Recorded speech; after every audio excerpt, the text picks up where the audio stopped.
Lear's, who's the principal of Lear's Ensemble, and is our lead designer. There, right?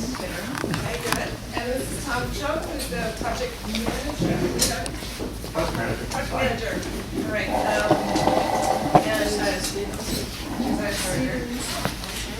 Everybody knows, many of our people know Stephen Stimson and Lauren Todd Stimson. And then there's part of the project architect. All right. And with that, I'm going to turn it over to them. I will say that we're going to take questions at the end so we can get through the presentation so you can see all the options. Because what we don't want to have happen is that the last option nobody gets to see, because they're all exciting. Okay, and so we trust that Andrea will keep a hold of things. She teaches at Harvard, so I'm pretty sure she knows how to manage a crowd. Thanks. I'm Doug Marshall. I'm with campus planning. If you haven't seen me before, I'm sort of the in-house manager for the process for the university. So since, I'm trying to remember the last time we had a full meeting, but Lears came on board at the beginning of November. We had, we probably had 3 or 4 meetings with them. In between the main meetings with our core governing team, we've had a whole lot of individual stakeholder meetings, some with the various programs and departments, some with facilities planning, some with physical plant.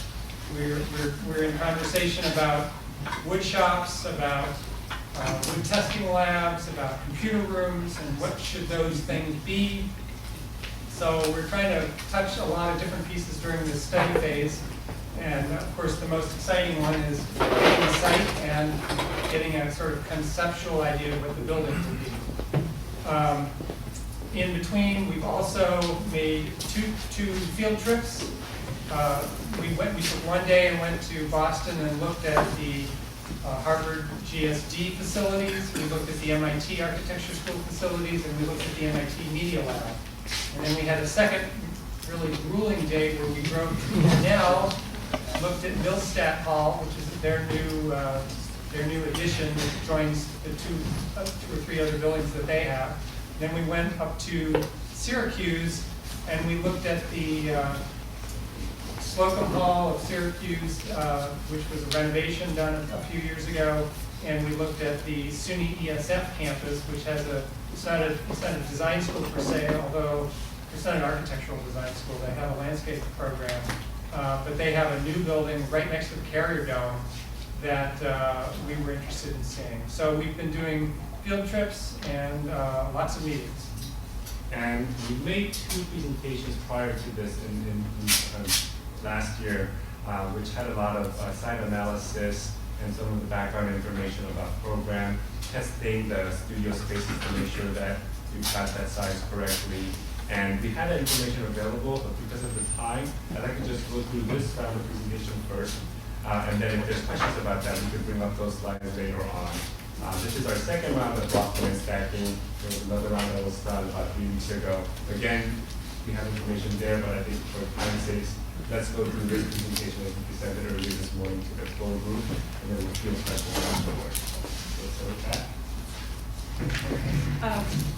The site visits were terrific, and the things that we learned looking together and separately were many, but a few of them we actually internalized as we began to do our own blocking and stacking.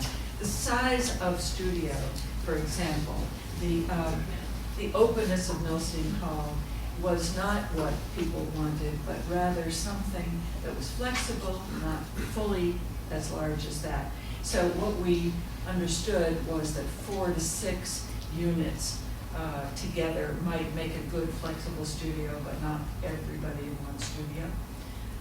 Another thing that we observed was the desire for the workshops and the labs to be good, tall ceiling spaces, spacious. We didn't see adjacent outside spaces as you programmed, but the spaces that we did see were prominently displayed and were very, very spacious and generous.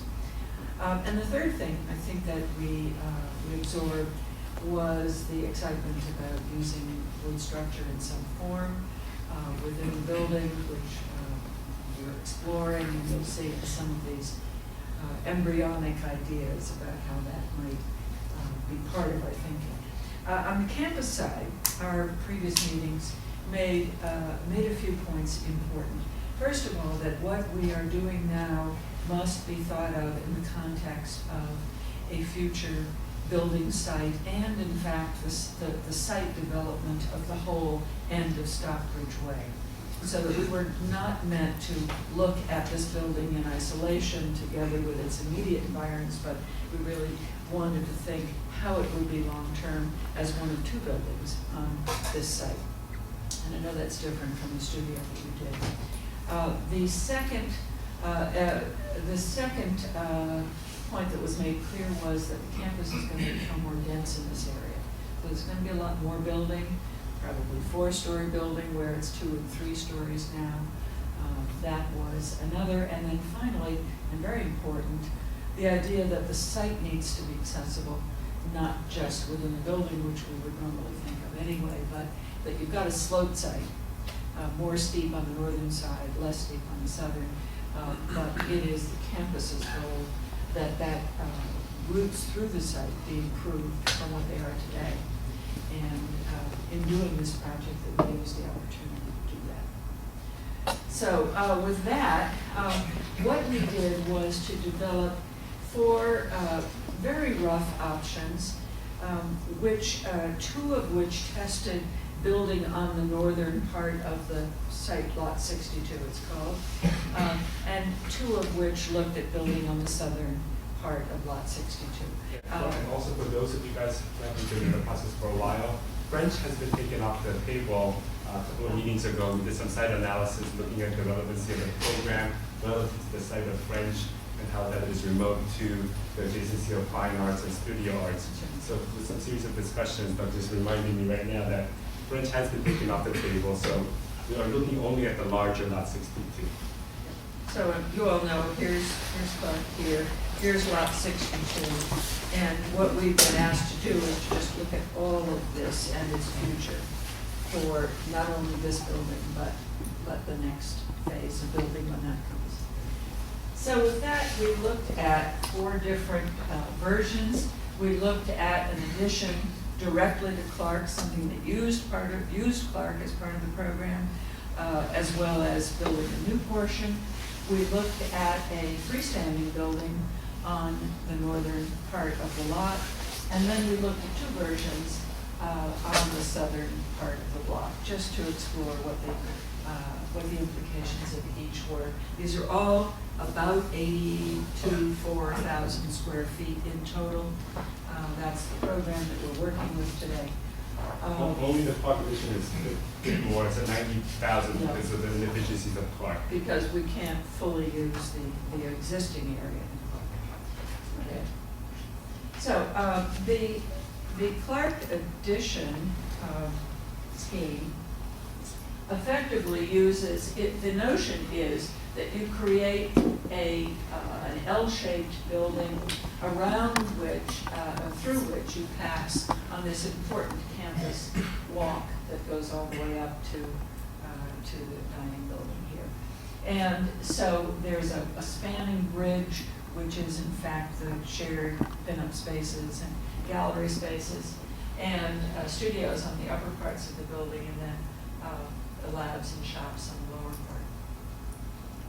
And in terms of the campus connections, what we were looking at, and I should say, a second phase building then would be here. So here would be the connected Clark, and a second phase building here.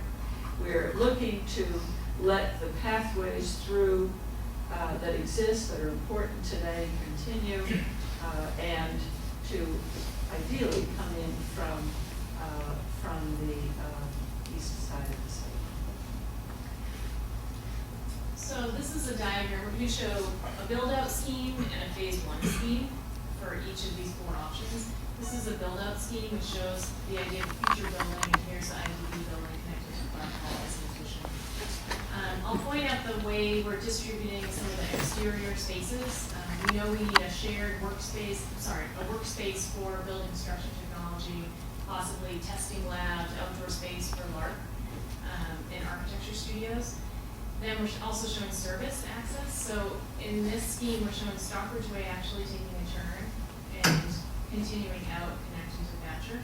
And so what that does is it allows a larger green space to form between these four buildings. And so a new quad is brought to this part of campus. And so service access will come off of Thatcher and come into this service shared space between these two buildings.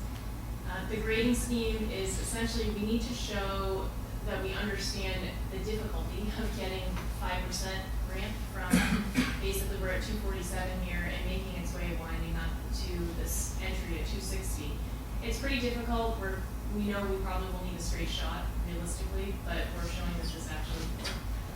On this side, this is also 4.9%. So this scheme is difficult to negotiate between the buildings and still allow enough workspace. But we think it's very possible, especially if we use some kind of retaining wall to hold back a stormwater garden, building off of what's already here, so that we hold up a large grid on this building. We also know we can create here, so we've got a 4.5% block rate. In the first phase, what we want to do is start to bring Stockbridge Way, this idea of green space coming through during the first phase. We know we still need access in and out. We need to retain parking in both of these areas. Basically, upgrade the parking that exists, hopefully get the infrastructure in for stormwater that wraps the western edge of the site, and also brings this idea, an environmental ethic to this site that can be built. Just looking at the plans in general. Again, just look over to north, here's Clark. Because the side of the site is very steep, when you come in at the first floor off North Pleasant Street, the other end of that building is tucked into the ground. You see that built through in the sections later on. So that in this option, as Andrea said, the main entry is here, and the piece that bridges between Clark and the new addition makes sense to have the common entry in the middle of the building. And because the main entry being here, the circulation is oriented around that main entry, so that the main program is faces to the south on one side. So under Give the color code. yeah, so because of the explanation of the spaces, the purple represents the labs, the green labs, the testing lab, the wood shop, digital fabrication lab. The light green are the offices and the administration spaces. The orange are the studios. The pink represents classroom seminar rooms. And then the red represents your common shared spaces, the Procopio Room, presentation rooms, the commons, the cafes, the lounges, the flexible spaces, those type of spaces. So in this orientation, in this layout, the labs are at grade because they need to be on grade for functional and technical reasons. Offices are at the level above, off of the same level we enter mainly. And then the studios are at the upper levels with the third floor having a footprint of where studios are in the park hall and also in the addition going together. One thing to note is that services is coming in on Stockbridge Road because of the campus-wide long-term goal to try to get services off of North Pleasant Street, trying to lighten the vehicular traffic on North Pleasant. But what that creates in terms of the functional issue is that because the labs are down at the grade level, at the North Pleasant Street level, because it used to be on grade, in this approach, service has to come in and you need a freight elevator to take the materials down to the level below. Subsequent to the conversation this morning, that requirement can be made more flexible so that there can be some program-related service that can be dropped off right on North Pleasant. So that's something that could be changed and make that work a little bit better. But as we're showing it right now, it was with the understanding of service being on North Pleasant Street. That's why there's a level change and a freight elevator that's needed there. Service on Stockbridge. On Stockbridge, yes. in terms of the section, Clark is 2 stories with a hip roof. You enter here on Stockbridge, and you come up and you have to make about a 5-foot grade change to the first level of Clark. Here's the common floor of studios and upper floor studios. Admin, second floor with admin and classroom, and the bottom floor on grade of testing and other labs, which in this section it's tucked in because that's the mechanical end of it, but in the east-west section, it's over there. We realize right now in this section that the floor heights for the testing lab is a little bit low, and the admin floor labs, admin spaces actually have a taller ceiling, so we'll have to look at redistributing that. This was just plainly trying to get the access from the existing grade from the Stockbridge Road side. I'd like to single out a couple of basic items that you value in each of these schemes, and they are sustainability, use of wood to some degree as a structural element, and then finally the quality of the studios that you'll be in. And in this scheme, the quality of the studios, I think, is pretty nice because it uses Clark. The nice room up in Clark is a nice window right here, and then the studios are in the new building here and here. Shared common space for crits, etc., is between them. So I think that's probably a nice pedagogical place to be, and I think that'll be a very active common place. Insofar as the use of wood, we've heard that there's a great interest in that. We've spoken to our structural engineer, we've spoken to estimators, and they think that wood is more expensive than typical construction, and given our budget, we really should target it to a specific spot. So each of these schemes are doing that. And in this case, this middle piece, which is probably the most interesting, it's the commonplace, that would be a wood element, or a wood truss, or whatever. And finally, it's your sustainability. The sustainable issue here is you're reusing Clark, which is great, and you're only building 69,000 additional square feet. So that's a sustainable act. It's not very efficient. In the end, everything you add up is a lot more than that, but it's essentially a sustainable move. So by necessitating the connection to Clark, Andrew mentioned before, because of the, makes sense to have the entry here, it is hidden in terms of its visibility from North Pleasant Street, while the visibility from Stockbridge is good.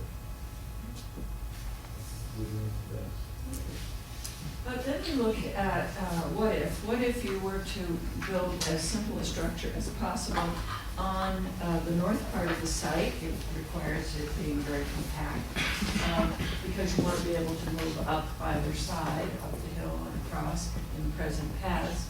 But it did offer kind of an interesting idea of having a building which faced south, had a big south porch which echoed the path along it, and then all the common spaces would be on that side. And we thought about this as though it were a big shed, a big simple shed with a lot of activity going on inside with a south-facing continuous zone. These are the paths that we're talking about here. The one coming from the endless bar here, going up through, and the other, which is the most heavily traveled today, collecting all the traffic from the main part of the campus here up toward Walker.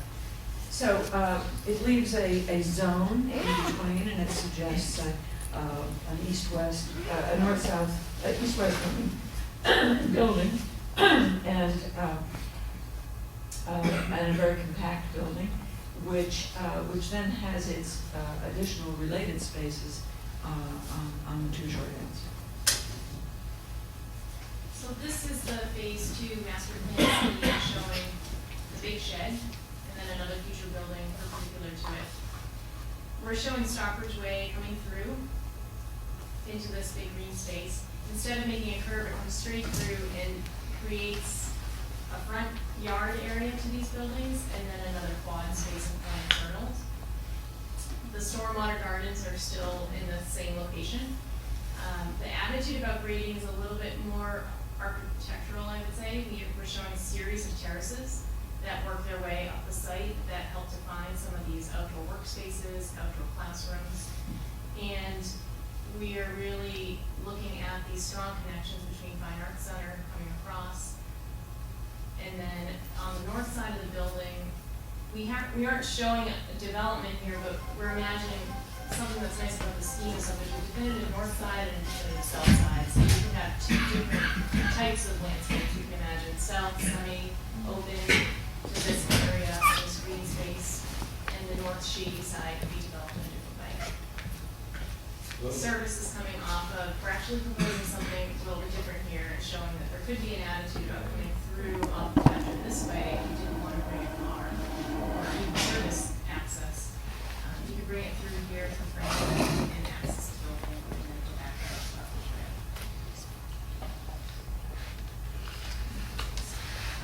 Phase one is showing the same attitude as the other scheme, bringing this alley of trees down for the strong pedestrian connection through this future green space, but retaining some kind of parking in this area, hopefully reclaiming some landscape associated with the building during phase one, so that there can be workspace, service, terraces, and entries to the buildings on the west and east side in the classroom space. We'd love to be able to promise this much green space, but the reality is there's a lot of pressure to maintain under parking. So we're still sorting that out. We may have to have more parking than we're showing.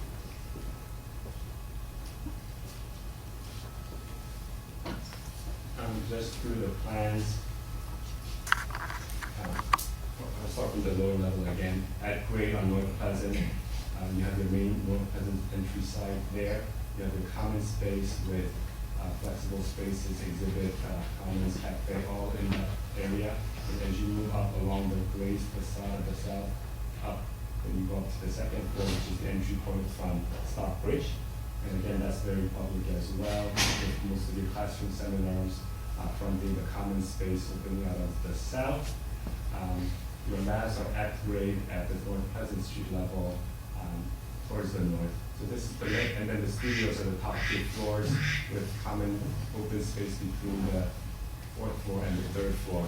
So the planning of this is kind of similar to the first one, it's just inverse because the orientation and the entry and the public side on this version is to the south because it's no longer connected to Clark Addition.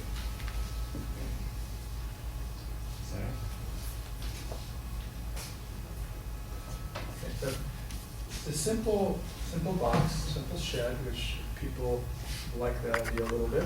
But what's interesting here is the architecture and landscape studios are on the top two floors, and they have their own discrete space. So there's a double height space that they're attached to. So it's not just overlooking the whole building. It's the studios are amongst themselves, which I think is a good quality of these studios. Sustainability-wise, obviously it's facing south. You can control the light. It's a compact building. It's sustainable. It's one of the more sustainable solutions. Insofar as the structure idea, it would be wonderful if the public space, which is all in front, would be the unique wood element. And just point out these first two schemes, essentially when it comes to a landscape, you're entering on the North Pleasant side on the first floor, and then on the Stockbridge Way side, you're exiting on the second floor. And so these are really notched in because of the grade change. You guys know this because you took the studio, but there's so much grade change. It's 6 to 8% on that north side, so we're dealing with so much more landscape. And we can embed the building, which is a great opportunity, but it's very different than the south side schemes, which we'll show you now. And that section says it all right here.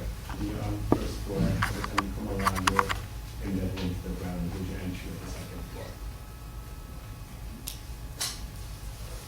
Okay, the two versions that we looked at on the south part of the site were easier to deal with, less slope, less constraints around the area near Clark. So there's a considerable variety of possibilities. One that looked fairly promising to us was a building which is a kind of spiral courtyard, which can inflect so that its front face completes and works with the geometry of the bigger space here, and one side swings open to follow the curve of the road and open to that side. At the center of this is the common pin-up space, gathering space, lecture space, all of those kind of gathering things under a glazed roof. This is not an outside space, this is an interior space. The front element, we're showing here cantilevered or suspended in some way above, that to give it its height and prominence, and you can see that here in the model. There was much discussion and thought about how the under space might be used and will it be a good space and so forth. This is just an idea at this moment, but it does have a kind of presence and an announcement and a sense of community within the building, which is strong. Here it is, and you can see this face, this wing of the building, completing that larger quad responding to these buildings, and then this one swinging out to begin to follow the line of the street. And the scale of the space here, which we were looking at, where's the building across here? It's just out. Yeah, that this size of internal courtyard space was something similar in scale to that. Its partner then might be a straight inline connection to Clark at a later date. While you wouldn't do that in the first instance for the IDB, as a later stage, it might make a good deal of sense creating the space in front here, joining maybe one day when those greenhouses are not there, but some other buildings are. So that next phase might be different from the versions on the north side. Again, we're showing the site access and service access from Thatcher and from the east, which is easier the south part of the site. So this scheme seems a little bit more, I'm just gonna be honest, seems a little bit more embedded because of the grading in the existing site. And it actually is surrounded on three sides by what we're showing as a stormwater garden. Because service can enter at the grade, the existing grade essentially of what's there, there's an opportunity to have all of this workspace, and actually you can imagine if more workspace, outdoor workspace is needed, that this entire area could be developed as shared workspace between the Studio Arts building and the ITB building, which would be really wonderful, collaborative, integrated. And there's also this opportunity to have this classroom that hovers above the stormwater garden. So in a way, this plate and this plate are these exterior spaces that are extruded from the building and sort of hover above the ground plane at different levels, but they interact with the exterior space in the ground plane below them, which is unique, and we can do that because of the way that the grades work. The idea of entering the main, through this main entry here off of North Pleasant, you cross over, a stormwater garden or a swale, which is really nice to just bring that right to the front door. And a future building over here at Clark showing that there could be green space in front of it and bring this idea all the way through. And then this open space is retained and showing the Stockbridge Way coming through as a curved path also. When we go to phase one, we need to maintain some parking up here, deal with the slope over here. This is, we're showing 6% right now. We know we need to push this path up a little bit more to make it work so that the parking is at, less than 5 or 4%. But essentially, trying to get all of this infrastructure in again and starting this language and start with the way it through.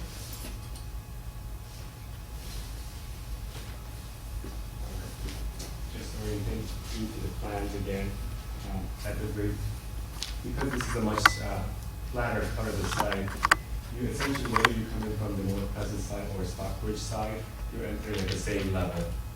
You're just entering about 5 feet higher on one side than the other. And we could use that as an opportunity to develop this common space in the middle where you could have steps and seating. This could even serve as an informal auditorium, lecture space, reception. There's a lot of flexibility to that.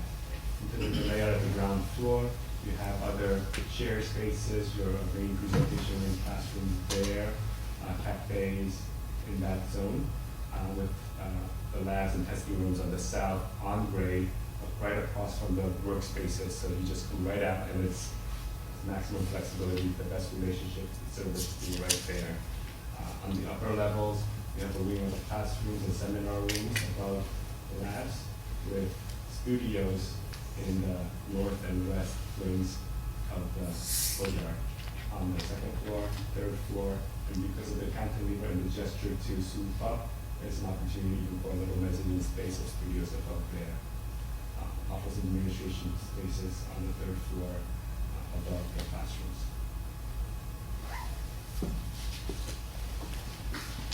Well, our sustainability consultant, Natalia 10, liked this the most as a sustainable solution. For one, the dimension of this building element allows light from both sides, so all the spaces on all the floors will have a lot of natural light, which is a good thing. Also, it's essentially compact, and the heat loss that you'd otherwise have in an exterior garden is enclosed, and that might even be heated to a less degree. So to be efficient in that regard, if that was how you choose to do it. The quality of the studios, I would say the quality of the entire building is such that everyone's looking at what everyone else is doing. So I think it's very form, kind of a collegial environment, which I think is pretty nice. And then insofar as the wood element, it's a great opportunity for this atrium to be a wonderful Common space. common space, to be a wonderful. We were told not to use that A word. Sorry, I knew I was going to do that. Anyway, so this would be a wonderful common space of innovative wood structure. And it could have something like this room right here. I mean, you could have your pinups and crits and stuff like that in that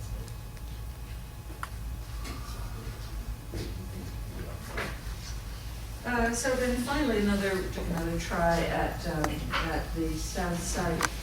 Here we were thinking, well, what if the line of buildings more or less followed, you can see this here, just continued the studio arts building around in a volume that, again, was perpendicular and faced that long formal space, but then as it got nearer to the street, it would flare out with a fan-shaped shared pin-up space or some of the cafe or some of those spaces. So the idea of that, here that is, again, the body of the building squarely facing this long space, but the base of the building having this kind of fan-shaped series of spaces.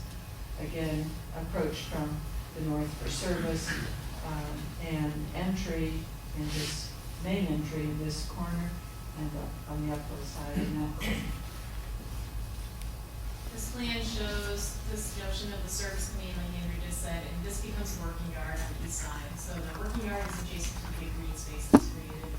Stockbridge Way comes through and ends in the green space, and we've got the stormwater garden that comes across. We're actually looking at the second part of the scheme. We'll show you where do we have it touch the building, or does it get held back so that we can have green space next to the building.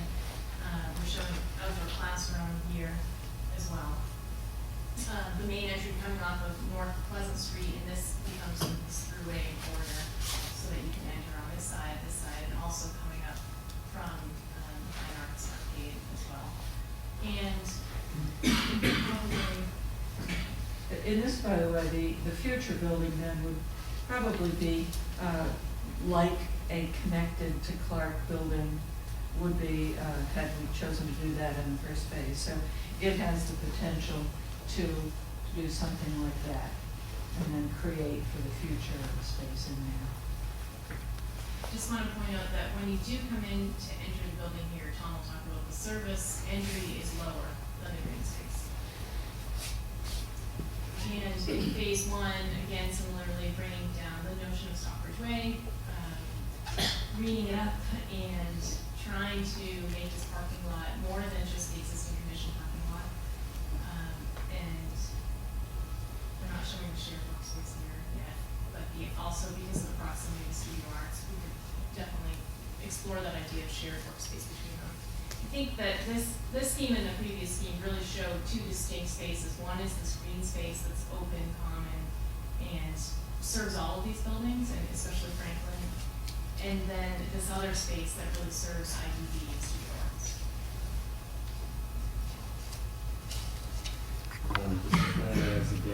The main entry would be along the south, both from North Pleasant and also from the Stockbridge side. Again, there's about a 5-foot difference that you would make up on the interior. The main body of the building would have the labs on the ground floor, adjacent to right outside the workspaces, right where the services is very much like the Courtyard scheme. In this option here, because of the relationship of the taller volume to the fan-shaped lower volume, we've actually put the studios on the second and third floor with kind of a penthouse zone of offices kind of up above by itself. And within the fan shape, you can have the flexible spaces, cafes, exhibits with an enclosed area, classroom zone shown in pink, kind of a stacked classroom zone at the first and second. And the space that's shown in red would be a double height space. Looking at that in section, here you see that stack of offices with a double height space. Classrooms with a double height common space. And then here's the zone of studios. One level accessing the green roof, the other level looking down at the common space as well, and then offices above. So, yeah, this is, the studios here are very different than the other studios on the top floor. Here, they have this interesting relationship with the green roof. So Studio 1 and Studio 2, and there's the green roof. So this one looks out over the green roof, looks down. So it's, in some ways, more segregated in a way. Not that it's bad, but it's just different. The front element, the sawtooth, or whatever we call it, the fan, that would probably be an opportunity for a wonderful wood structure, and it's open to the campus. It would be pretty nice. And then sustainability-wise, it's a north-south. That means it's got a lot of sun from the east when you don't want it, and a lot of sun from the west when you don't want it. So this is more of a challenge to work with. It wouldn't be an all-glaze, like this second scheme showed an all-glaze south facade. As you know, you can control the south light. East-west light is direct and right in, and much more of a challenge. So it wouldn't be a glazed facade like that. It would somehow have to be dealt with in a different way. So the characteristics of the two on the south, what they share, is a very good connection to the periphery of the building for usable outside space. They're more easily extendable into the outside space. They do require